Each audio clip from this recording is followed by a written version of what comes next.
Today is just a precursor to tomorrow, right?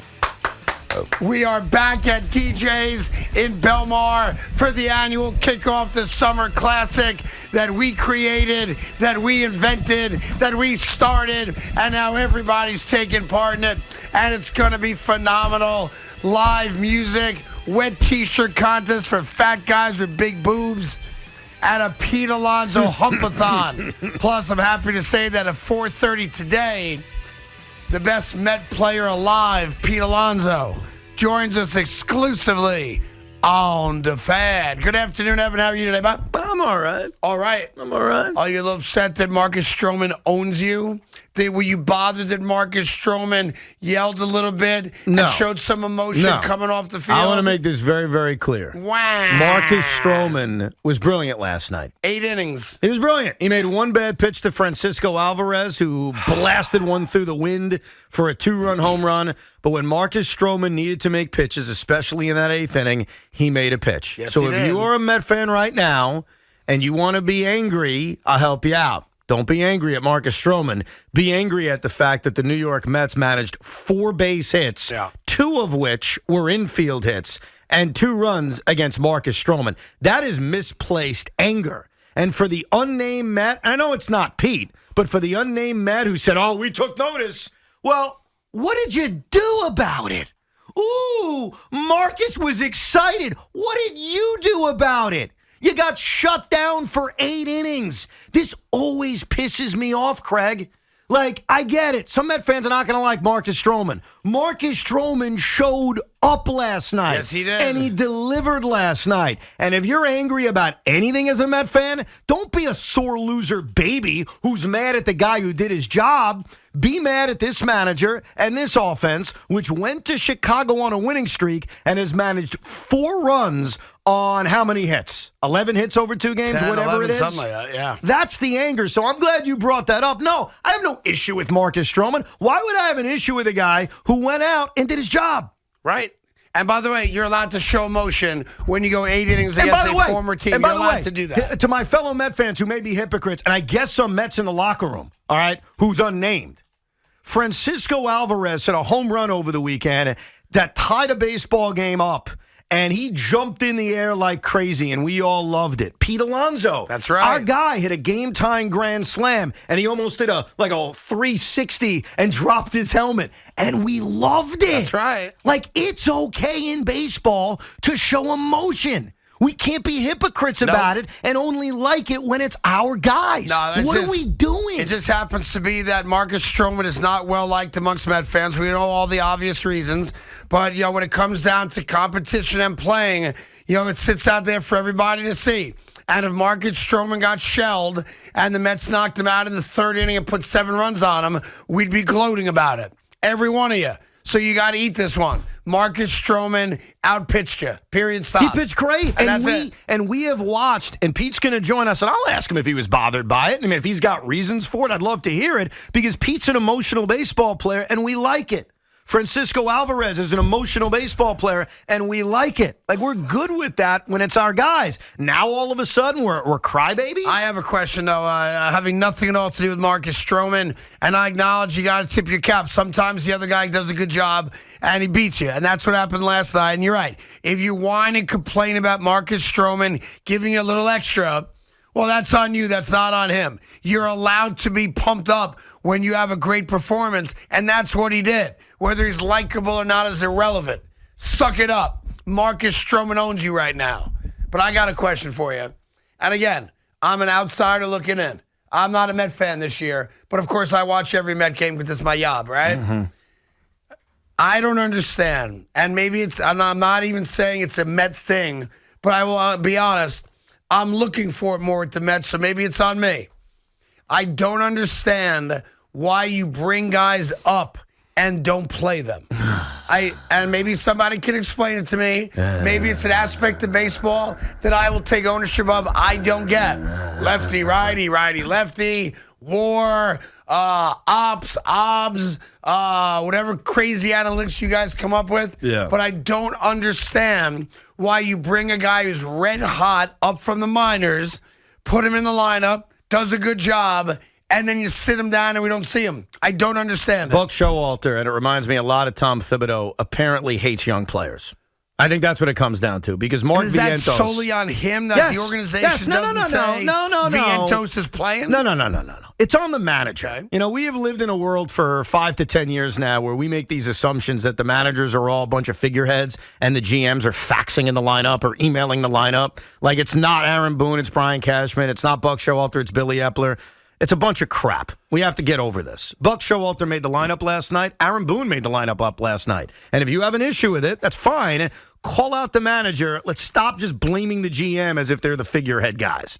So Mark Vientos should play every day. Daniel Vogelbach stinks. I've defended him enough. Yeah. The guy is not productive now. He can't play. That first at-bat against Marcus Stroman made me hilariously laugh. Strike one down the middle. Pop. Strike two down the middle. Pop. Strike three looking, take a seat. Right. I mean, what is going on? So when a young guy earns his way to the majors like Mark Vientos has, he should play. And so what's my answer to that? The only answer I could come up with is that Buck Showalter really wants those young guys to prove it in the limited times they get to play, Yeah. and then he'll start to play the guy a lot. See, I don't understand. Like, we all yell and scream about bringing this guy up, bringing that guy up. Yeah. They eventually bend because the guys up here aren't getting the job done, and you can no longer explain to the fan base why a guy batting .380 at AAA is not playing. You bring the kid up. Kid gets a big hit, a home run, a double, whatever the case may be, and then more often than not, he's not in the lineup. And you're playing guys who don't deserve it anymore. I don't get it. So I'm not telling you if Vientos plays over Vogelbach, it's a completely different game. Maybe, maybe not. I don't know. Maybe in the 8th inning, instead of hitting a ground ball to second base, Vientos hits one over the ivy. I have no idea. But yeah, that's one of the frustrating aspects. I think what's also frustrating is that the Mets appeared to turn their season around last week. Yeah, I agree. And these two 5 games, straight wins, all of them classics. These 2 games against the Cubs have reminded us all their issues: a lack of clutch hitting, a lack of offense, and starting pitching that doesn't give you enough. Yesterday, Kodai Senga, while he battled, that's not good enough. Tyler McGill the night before, that's not good enough. 4 runs in 2 games, that's not good enough. Yeah. And that's why I got to be honest, and I don't know who the unnamed Met was. I can tell you it's not Pete Alonso. But for an unnamed Met to whine about, we were watching Marcus Stroman. Let me give you the quote. Here's What? the quote Yeah, from an anonymous Met player, which is weak cheese, by the way. Quote, show some respect. Be a professional. It isn't all about you. Okay, all right. Here's my retort. A week ago, and I'm not ripping him, I just want to give you the facts. A week ago, Francisco Alvarez hit a game-tying home run, and he stopped, and he stared, and he threw his helmet into the sky, and we all loved it. That's right. Was that being a professional? No, I think it is. It's called showing emotion. It's called showing when emotion. emotion is warranted. So Marcus Stroman is breezing through the Met lineup. He pitches 8 innings, his longest start of the year. Yes, he's facing his former team. I don't give a rat's ass if he feels pissed at the organization or pissed at the fans. Like, I don't even care about that. Right. But either way, he wants this game. He wants to beat his former team. I think most players want to beat their former team. Of course. We're really going to get sensitive about that?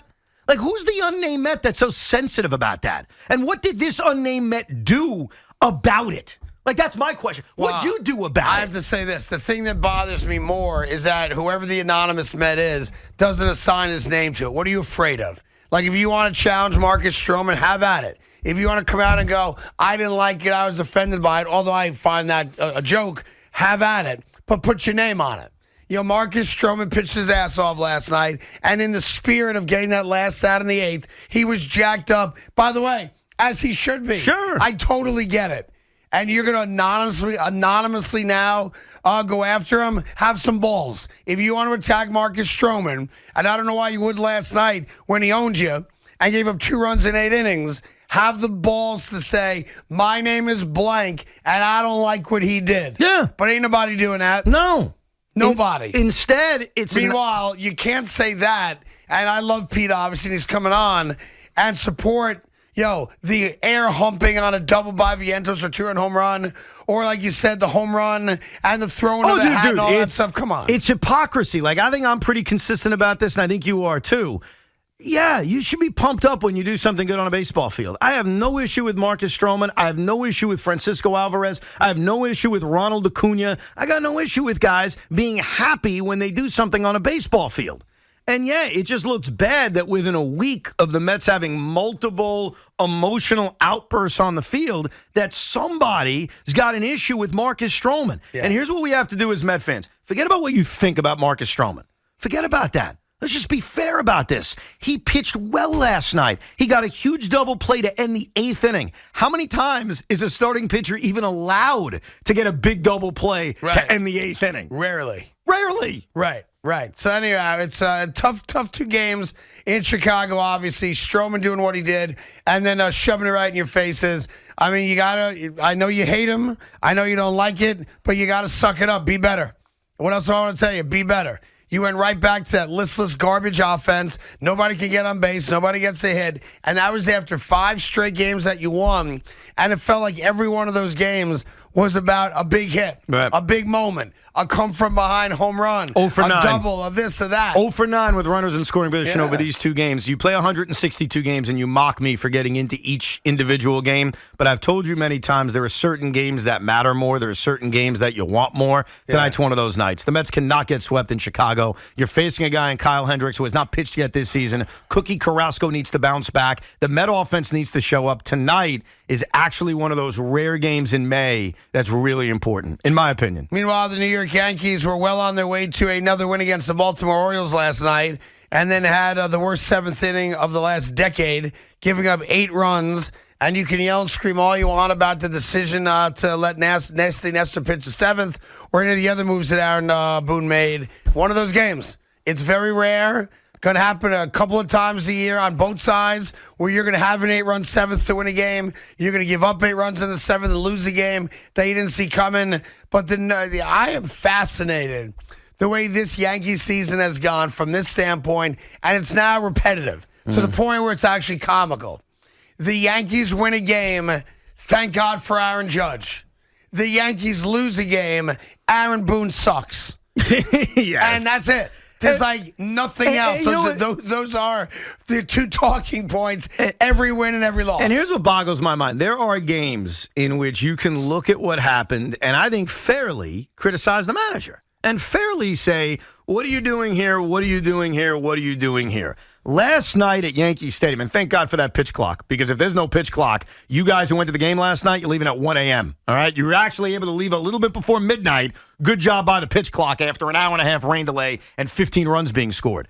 Nestor Cortez earned the right to go out and pitch the 7th inning. I thought he did, just watching that game. He gave up 1 hit in the 6th inning. He struck out a bunch of guys. He looked good enough to start that 7th. But a big part of why he started the 7th is because of the night before. Aaron Boone did something that he doesn't always do. He used one of his key relievers down a run late in Michael King. Right. And it paid off. I think we were all like, wow, Aaron Boone did something different. It worked. The Yankees come back and win. Well, here are the repercussions of that.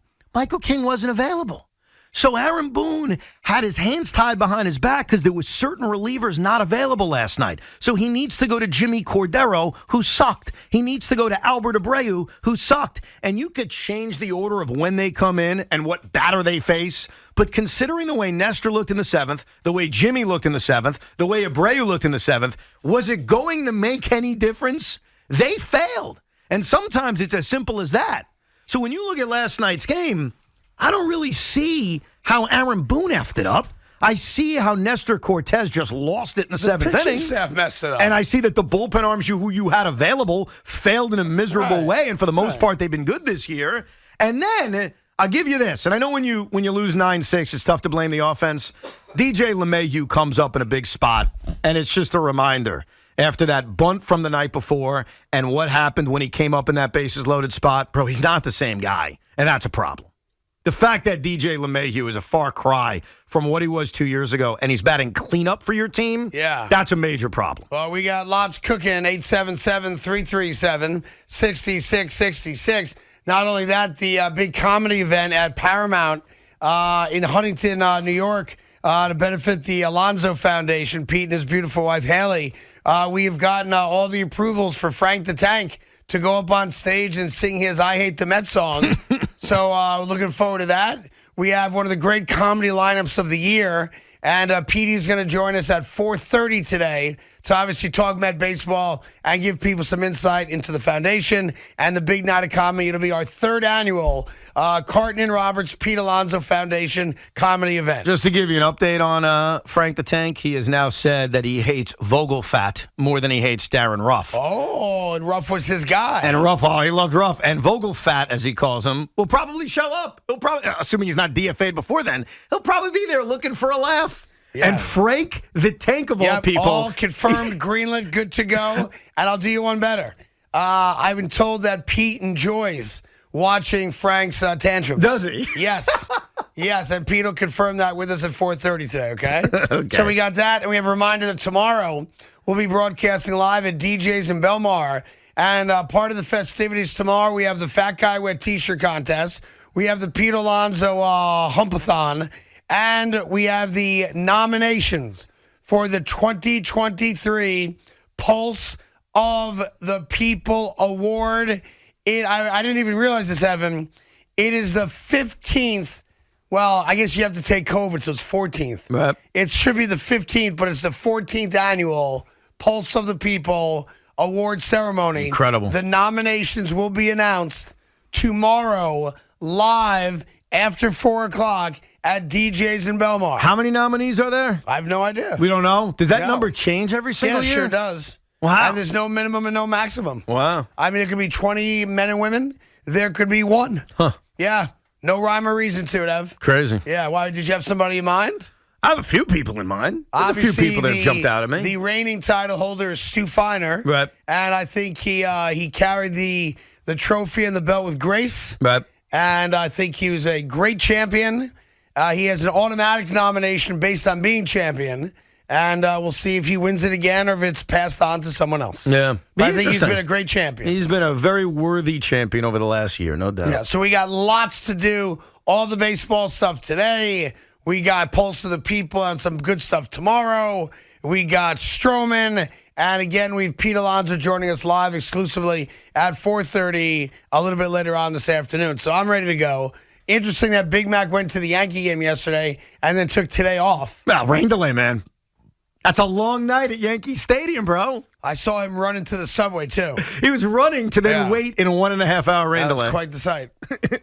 It's an image I frankly will never get out of my head. Yeah, watching Big Mac running towards the subway at 6:35 yesterday. Yes. And I'm just getting out of the building with you, and I'm like, Evan, is that what I think it is? And it was just it was like the Fat Flash is what it was. It's like, whew. And isn't it the worst feeling when you exert all that energy and you run for nothing? For nothing. Because the game didn't start till almost 9 o'clock. An hour and a half to kill time before first pitch. Well, we got lots to do. Great to have you with us here. Come.